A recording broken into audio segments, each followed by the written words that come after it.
तो गाइस आज हम लोग के साथ है दीपेश और दीपेश को सीपीडब्ल्यूडी डिपार्टमेंट मिला है। स्टार्टिंग में उनको बीआरओ मिला था, फिर उन्होंने स्विच करके दोबारा अटेम्प्ट किया और फिर सीपीडब्ल्यूडी डिपार्टमेंट मिला है। तो आइए जानते हैं दीपेश ने कैसे ये जर्नी स्टार्ट की और कैसे वो यहाँ तक पहुंचे। Hello, welcome Deepesh, how are you?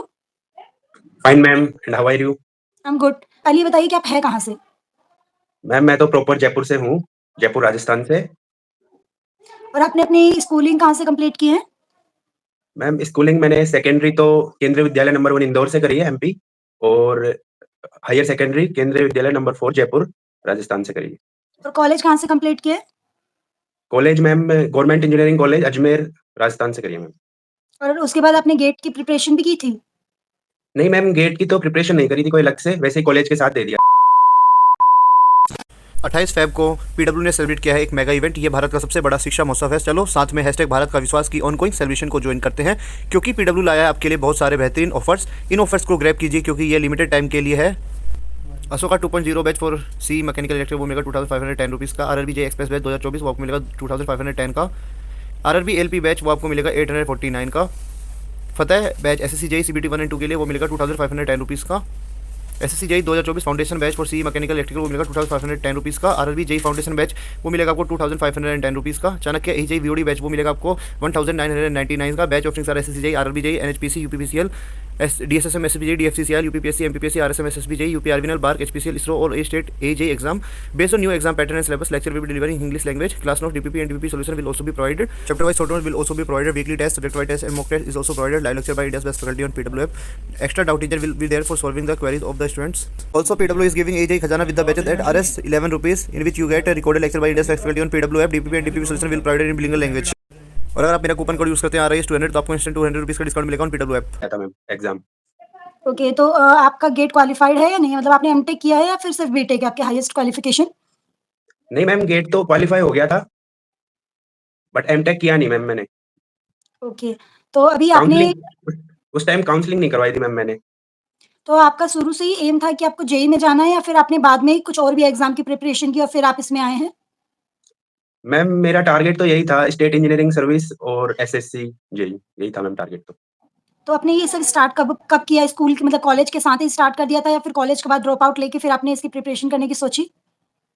नहीं मैम, कॉलेज के बाद से स्टार्ट करा था। कॉलेज में तो इतना ज़्यादा पढ़ा नहीं, बट कॉलेज के बाद से ही स्टार्ट करा था। तो आपने कौन से ईयर में अटेम्प्ट किया था फर्स्ट टाइम इसका? मैम जैसे कॉलेज पास आउट हमारी 2020 में हुआ था, दिसंबर 2020 में। कोविड के कारण लेट हो गया था कॉलेज, तो दिसंबर 2020 में पास आउट हुए थे हम। उसके बाद हमारी जो स्टेट जेईएन की एग्जाम हुई थी, राजस्थान जेईएन की, उसमें मेरा हुआ नहीं था पहली बार में तो, और दूसरी बार में मैं 0.6 नंबर से रह गया था फाइनल मेरिट लिस्ट में। तो इसमें 1 डेढ़ साल लग गया था मेरे को, फिर उधर हुआ नहीं तो फिर इधर एसएससी की तरफ मैंने देखा, फिर एसएससी का स्टार्ट किया प्रिपरेशन। ओके, तो आपने और कौन-कौन से एग्जाम दिए थे एसएससी जेईई के साथ? एसएससी जेईई के साथ मैम अभी तो मेरा डीएसएसबी में भी हो रखा है टीयर फर्स्ट में, और टीयर सेकंड का एग्जाम दे रखा है मैंने, तो उसका आना है रिजल्ट अभी। ओके, तो ये आपका सेकंड एग्जाम जो आपने अटेम्प्ट किया था और उसमें आपका हो गया था? हाँ, एसएससी का तो फर्स्ट अटेम्प्ट में हो गया था, उसमें तो बॉर्डर रोड्स ऑर्गेनाइजेशन मिला था मेरे को, और सेकंड अटेम्प्ट में भी सीपीडब्ल्यूडी मिला है। तो आपकी रैंक कितनी है सीपीडब्ल्यूडी में? सीपीडब्ल्यूडी में तो जैसे ओवरऑल 421 सीटें हैं, तो मेरी 316 रैंक है। ओके, तो अभी आपको मतलब काउंसलिंग करानी है, मतलब आपको जो वो डिपार्टमेंट या फिर जॉइनिंग लेटर आना था वो आ गया, ऑफर लेटर आपके पास? नहीं मैम, अभी तो हमसे जोन प्रेफरेंस मंगवाए थे बाय पोस्ट एंड ईमेल से, जोन प्रेफरेंस मांगे हैं, और अभी तो जोन एलोकेशन का रिजल्ट आया नहीं है, आने वाला है 5-7 दिनों में। उसके बाद हमारा डीवी होगा अप्रैल लास्ट तक, मतलब, और उसके फिर 1 महीने बाद में हमें जॉइनिंग मिल जाएगी, जो भी जोन मिलेगा उसको। आपके प्री में कितने मार्क्स थे जब आपने बीआरओ क्रैक किया था? बीआरओ के टाइम प्री में मैम 112 थे, और मेंस में? मेंस में 203 थे, और मैम उस टाइम तो रिटर्न होता था मेंस, तो सब्जेक्टिव था मेंस का उस टाइम। और आपने 2023 में दिया, जब जब आपको सीपीडब्ल्यूडी मिला है तब आपका ऑब्जेक्टिव हुआ था पेपर, तो आपके मेंस और प्री में कैसे मार्क्स थे? मैम इस टाइम तो प्री में 123 थे, और और मेंस में 211 थे मैम। तो आपको क्या लगा, मतलब पहले वाला बीआरओ का जब आपने अटेम्प्ट किया था तब पेपर टफ था या सीपीडब्ल्यूडी वाला टफ था? मैम पेपर टफ तो उस टाइम ही लगा मैम, क्योंकि वो रिटन एग्जाम था तो थोड़ा लिखना पड़ता था उसमें, और मतलब मार्क्स भी मान लो आप सही भी लिखते हो तो भी काट लेते हैं, एग्जामिनर पर डिपेंड करता है मैम। मान लो तो जो आपने सही भी सब्जेक्ट लिखा है तो हाँ, वो सही नॉलेज पे लिख डिपेंड करता है सामने वाले हाँ, की। तो हाँ। जब सब्जेक्टिव पेपर्स होते थे तो स्टेप मार्किंग्स भी होती थी या फिर सिर्फ़ पूरा आंसर करेक्ट हुआ तभी मार्क्स मिलते थे? नहीं मैम, स्टेप मार्किंग होती थी, लेकिन डिपेंड करता है एग्जामिनर के मूड पर। आपने पूरा ठीक लिख रखा है, तो भी वो आपको 15 में से 2-3 नंबर ही दे दे। ये भी डिपेंड हाँ, करता वो था भी मैम। है। तो फिर हाँ। अभी आपने क्या स्ट्रैटेजी फ़ॉलो की और मतलब आपको क्या मोटिवेट किया कि आपने दोबारा अटेम्प्ट किया? मतलब बहुत लोगों का होता है ना कि बीआरओ मिल गया, जैसे भी आपने बोला कि अभी आपने 2020 में अपना कॉलेज कंप्लीट किया, तो आपकी एज भी ज़्यादा नहीं होगी। तो फिर भी हुँ। एक फैमिली प्रेशर होता है ना कि बीआरओ मिल गया तो जॉइन कर ले, अभी इसको छोड़ मत या फिर इसको साइड में मत रख। तो फिर आपने क्या सोच के दोबारा सीपीडब्ल्यूडी के लिए प्रिपरेशन की? मैम एक्चुअली बीआरओ में एक रूल है कि जिस दिन आप मेडिकल फिट हो जाते हो ना, तो उस दिन से लेकर आप 6 मंथ तक कभी भी जॉइन कर सकते हो बीआरओ डिपार्टमेंट। हुँ। मतलब 6th मंथ तक का एक्सटेंशन देता है बीआरओ खुद से ही। तो उस टाइम मतलब अगस्त में मेरा मेडिकल हो गया था बीआरओ में। उसके बाद मेरे पास 6 महीने थे और मतलब अगस्त 2023 में मेडिकल हो गया था बीआरओ का और उसके बाद 6 मंथ थे। तो और हमारी जो एग्ज़ाम थी ये एसएससी जेईई 2023 ये प्री अक्टूबर में थी और मेंस दिसंबर में थी। तो मैंने उस टाइम का यूटिलाइज़ करा और सोचा एक बार और दे लेते हैं एग्ज़ाम। तो फिर जैसे 4 तो दिसंबर आपने को हमारा मेंस था, तो 4 आपने दिसंबर को मेंस दी। बीआरओ की ट्रेनिंग की थी या फिर नहीं की थी? मैम मैं मेंस देकर 4 दिसंबर को मेंस था हमारा 4 दिसंबर 2023 को। तो उसके बाद मेंस देकर मैं मतलब जॉइन कर लिया था बीआरओ। 16 दिसंबर को कर लिया था मैंने जॉइन। तो आपने 16 बीआरओ की दिसंबर ट्रेनिंग भी कंप्लीट कर ली थी? हाँ, मैम ट्रेनिंग कंप्लीट कर ली थी। जैसे हमारी ट्रेनिंग 16 दिसंबर 2023 से चली थी और 12 जनवरी को कंप्लीट हो गई थी, 12 जनवरी 2024। और जैसे ट्रेनिंग और हमारा जो रिज़ल्ट है ना ये एसएससी जेईई 2023 का इसका आया था 5 जनवरी को। तो फिर मैंने उसके बाद रिज़ाइन दे दिया था, वहीं से दे दिया था रिज़ाइन। ओके, तो आपने ऐसा क्या स्ट्रैटेजी फ़ॉलो किया थ्रू आउट द करियर कि आपने मतलब 2 अटेम्प्ट दी और दोनों में क्लियर हो गया? बहुत लोगों का होता है कि फर्स्ट अटेम्प्ट में क्लियर हो भी गया हो, तो सेकंड में अटेम्प्ट में वो लोग ऐसी सिली मिस्टेक्स करते हैं कि वो लोग मतलब पहले से भी रैंक या तो घट जाती है, बहुत लोगों की बढ़ती भी है, पर ऐसे जी। जनरली होता है ना कि एक मिल जाता है तो फिर लोग कैज़ुअल ले लेते हैं दूसरे अटेम्प्ट को। तो फिर आपने ऐसी क्या स्ट्रैटेजी फ़ॉलो की कि आपका सेकंड अटेम्प्ट में आपने रैंक इम्प्रूव किया और आपको सीपीडब्ल्यूडी भी मिल गया? मैम सेकंड अटेम्प्ट में क्या है कि पहले मतलब जो करी थी ना तैयारी उसमें बहुत अच्छे से कर ली थी तैयारी। तो इसमें ज़्यादा पढ़ना नहीं पड़ा, एक तो उन्हीं नोट्स को बार-बार रिवाइज़ करा और इस बार थोड़ा पैटर्न भी चेंज हो गया था। मतलब ऑब्जेक्टिव था मेंस का तो मतलब सब्जेक्टिव एग्ज़ाम की तैयारी हो गई थी अच्छे से, तो इतना ज़्यादा पढ़ना नहीं पड़ा मतलब। और बाकी टेक्स्ट बुक से टेस्ट सीरीज़ जॉइन कर रखी थी मैंने, तो वो बार-बार और टेस्ट लगाए मैंने मॉक टेस्ट। और पीवाईक्यू तो का जी। क्या रोल था आपके एग्ज़ाम में? पीवाई की तो मैम इस बार इतने नहीं आए, इस बार तो अलग ही टाइप के क्वेश्चन थे। जैसे प्री में भी जीके तो बिल्कुल हटकर ही थी, मतलब बहुत ही अलग ही जीके थी। लेंथी था क्वेश्चन्स। क्वेश्चन्स लेंथी नहीं थे मैम, एक्चुअली अलग ही हटकर पूछे थे कुछ समझ मतलब जैसे कॉन्सेप्चुअल बेस। हाँ, जीके के भी कॉन्सेप्चुअल थे और इस बार जो मेंस था ना एसएससी जेईई का, वो भी कॉन्सेप्चुअल बेस्ड थे। मतलब ट्रिकी पेपर था, सिली मिस्टेक हो जाए थोड़ा ऐसा। मतलब मिक्स करके था कि अगर सामने वाले को उसकी पहले से नॉलेज नहीं है तो वो गेस नहीं कर पाएगा। अगर उसको नॉलेज है तो ही वो क्वेश्चन अटेम्प्ट कर पाएगा, ये इस टाइप का।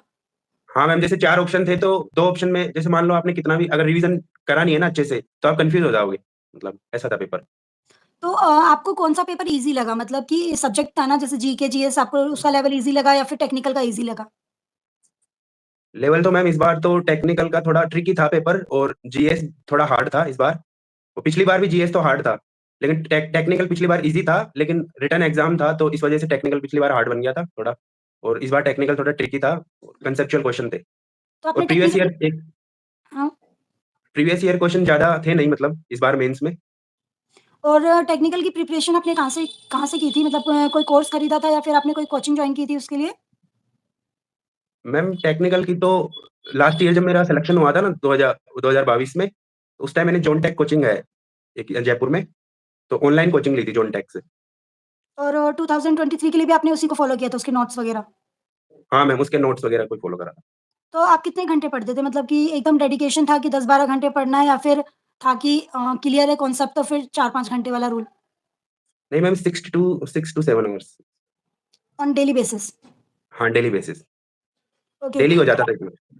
और कभी-कभी ज़्यादा भी ना? या फिर मतलब इससे कम हो जाता था, ज़्यादा नहीं हो पाता था? मैम वो तो जैसे-जैसे एग्ज़ाम पास में आती थी तो 8-10 घंटे भी हो जाते थे।